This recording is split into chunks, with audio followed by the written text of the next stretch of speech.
বাংলাদেশের অন্যতম সেরা একজন তারকা, আপনি বলতে পারেন যে বাংলাদেশের ইতিহাসের অন্যতম সেরা একজন ব্যাটার। তিনি হচ্ছেন মুশফিকুর রহিম। তবে মুশফিকের উত্থানটা কীভাবে হয়েছে? 2005 সালে যখন মুশফিক ইংল্যান্ডে যান, সেই সময়টাতে তার খেলার কথা না। দুইটা টেস্ট ইংল্যান্ডের বিপক্ষে, প্রথমবারের মতো ইংল্যান্ড সফর, ইংল্যান্ডের বিপক্ষে ইংল্যান্ডের মাটিতে লর্ডসে বাংলাদেশ দল ম্যাচ খেলবে। ওখানে মুশফিকের খেলার কথা না। মুশফিক গেছেন, দলের সাথে থাকবেন, ড্রেসিং রুম দেখবেন, শিখবেন, এরপর তাকে সুযোগ দেওয়া হবে হয়তোবা অন্য কোনো সিরিজে। কিন্তু না, সেখানেই নাটকীয়ভাবে প্রথম টেস্টেই খেলেছেন মুশফিক। অভিষেক হয়েছে এবং দেখিয়েছিলেন যে টেস্ট ক্রিকেটে তিনি একটা ছাপ রাখতে যাচ্ছেন বাংলাদেশের হয়ে। কিভাবে সম্ভব হয়েছে? কিভাবে মুশফিক হঠাৎ করে ওই দলে গেছেন, দলের সাথে গেছেন, সেখানে গিয়ে সুযোগ পেয়েছেন একাদশে, মানে টেস্ট অভিষেক হয়েছে তার লর্ডসে। কিভাবে? দেখুন, ছোট্ট একটা গল্প আছে, সেটা হচ্ছে প্রস্তুতি ম্যাচ, ট্যুর ম্যাচ। কি হয় যখন ইংল্যান্ড, অস্ট্রেলিয়া অথবা অন্য দেশে বাংলাদেশ দল টেস্ট খেলতে যায়, একটা 3 দিনের ম্যাচ থাকে। সেই ম্যাচে মুশফিক যা করেছেন, এরপর আর তাকে বাদ দেওয়ার মানে সেই সাহসটা হয়নি, বা সবাই বুঝতে পেরেছে যে মুশফিককে প্রথম ম্যাচে রাখা যেতে পারে। ওখানে যে প্রস্তুতি ম্যাচ হয়েছে, ট্যুর ম্যাচ হয়েছে, 3 দিনের ম্যাচ হয়েছে, সেখানে মুশফিক 115 করেন। 115 রান করেছিলেন মুশফিকুর রহিম। সেখানে 168 বা 170টার মতো বল খেলেছেন, 15টা চার হাঁকিয়েছিলেন, সম্ভবত একটা ছয়ও ছিল।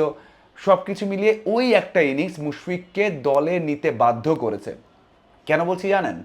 এত বছর পর মুশফিক যখন তার ক্যারিয়ারের শেষ দিকে, একেবারে মুশফিকের মতোই একজন আছেন বাংলাদেশি দলে, এবং এমন একটা ট্যুরে সেখানে তার সুযোগ আছে আগামীর মুশফিক হওয়া। তিনি হচ্ছেন অমিত হাসান। অমিত হাসান একটা সুযোগ পাবেন ট্যুর ম্যাচ খেলার, মানে 3 দিনের ম্যাচ আছে, 6 থেকে 8 আগস্ট।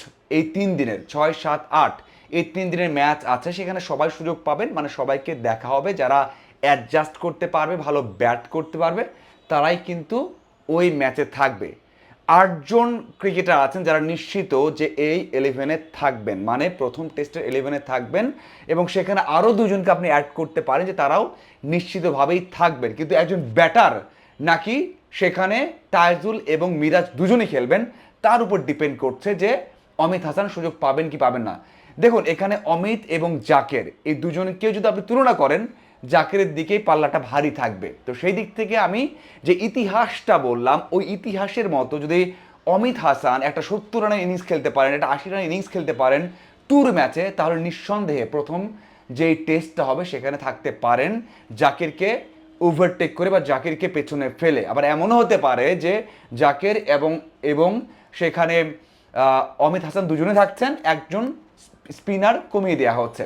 এখন আসা যাক, এতদিন আগে একটু কথা বলতে চাই, কারণ বাংলাদেশ দল 31 তারিখ রাতে রওনা দিবে অস্ট্রেলিয়ার উদ্দেশ্যে। সেখানে গিয়ে ক্যাম্প করবে এবং 3 দিনের প্রস্তুতি ম্যাচ খেলবে, তারপর প্রথম টেস্টে নামবে। মানে লম্বা একটা সময় আছে প্রস্তুতিটা সারার জন্য এবং কম্বিনেশন তৈরি করার জন্য। তারপরেও বাংলাদেশ যে দলটা দিয়েছে, এটা দেখে আপনি বলতে পারবেন যে একাদশটা কেমন হতে পারে। তো আমরা একটু আলোচনা করতে চাই যে একাদশ কেমন হতে পারে। দেখুন, বাংলাদেশের টপ অর্ডারে 5 জন বাঁহাতি ব্যাটার রয়েছে, তার মধ্যে 4 জন খেলবেনই, খেলাতেই হবে, কারণ ওপেনার তো আর কেউ নেই। ওপেনার তামিম, সাদমান এবং সৌম্য, 3জনের মধ্যে 2জনকে আপনার খেলাতেই হবে।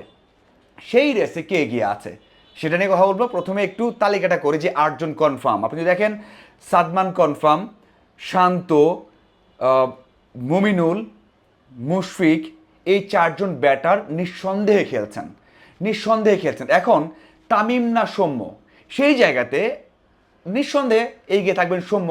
সৌম্যর যদি ইতিহাস দেখা যায়, অস্ট্রেলিয়া বা নিউজিল্যান্ড এমন কন্ডিশনে সৌম্য ভালো করেন, অথবা সাউথ আফ্রিকা এগেনস্টে বা সাউথ আফ্রিকাতে এরকম কন্ডিশন যেখানে পেস ফ্রেন্ডলি হয় বা বল খুব দ্রুত আসে শরীরের কাছে, সেগুলোতে সৌম্য ভালো করে থাকেন, এবং তার টেস্ট যেই পরিসংখ্যানটা সেটাও বলে সৌম্য এই টেস্টে খেলছেন। অন্যদিকে যেভাবে সুযোগ দেওয়া হয়েছে তামিমকে অ্যাডজাস্ট করতে পারেননি, এই জন্য তাকে প্রথম টেস্টে রাখা হচ্ছে, এটা অনেকটা নিশ্চিত বলা যেতেই পারে।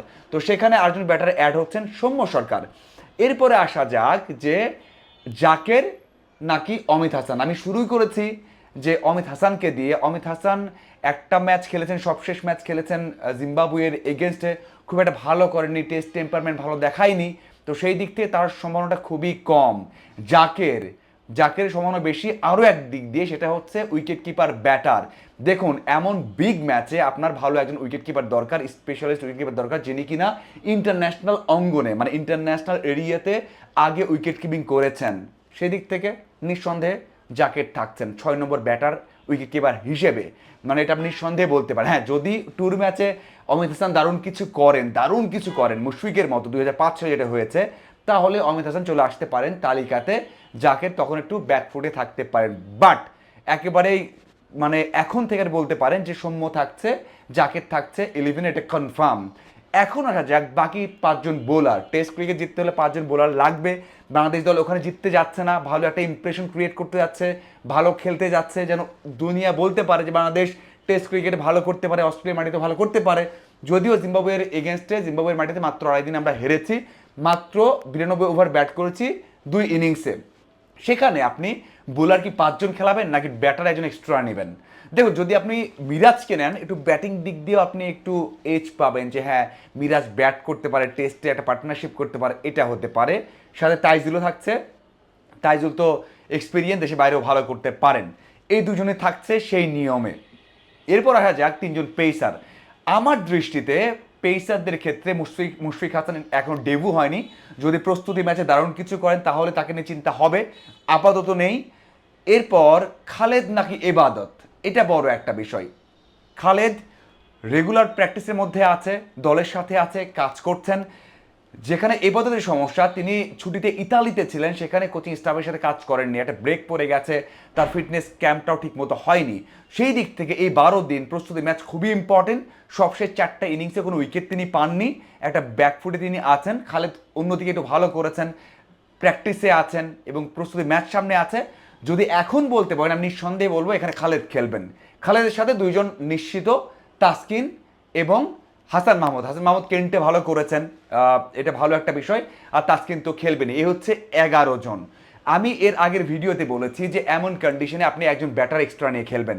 ওই যে মিরাজ তাইজুলের মধ্যে একজন নাকি সেখানে অমিত হাসান, এটা ডিসাইড করা হবে প্রস্তুতি ম্যাচের পর। কারণ অমিত হাসান খুব ভালো ব্যাট করেননি ইন্টারন্যাশনাল যে টেস্টগুলো হয়েছে বা টেস্ট খেলে, সেখানে মিরাজ আবার ভালো ব্যাট করেছেন, পার্টনারশিপ করেছেন। আমরা সবাই জানি পাকিস্তানে ম্যাচ জিতেছে বাংলাদেশ দল, মিরাজ এবং লিটনের পার্টনারশিপে ভালো ব্যাট করতে পারেন। মানে ওই সেন্সে এখনও বলবো মিরাজের পারফরমেন্স রিসেন্ট ভালো না, ব্যাট ভালো করতে পারছেন না, সেটা একটা কনসার্নের বিষয়। এক্সট্রা স্পেশালিস্ট ব্যাটার যদি খেলানো হয় সেটা অমিত হাসান হবেন, কিন্তু তার দলে ঢুকতে হলে ওই যে প্রস্তুতি ম্যাচটা রয়েছে ওটাতে দারুণ কিছু করতে হবে। তো আমার দেখা বা আমার মতে এখন যদি বলি যে একাদশটা একটু বলছি, মিলিয়ে নেবেন।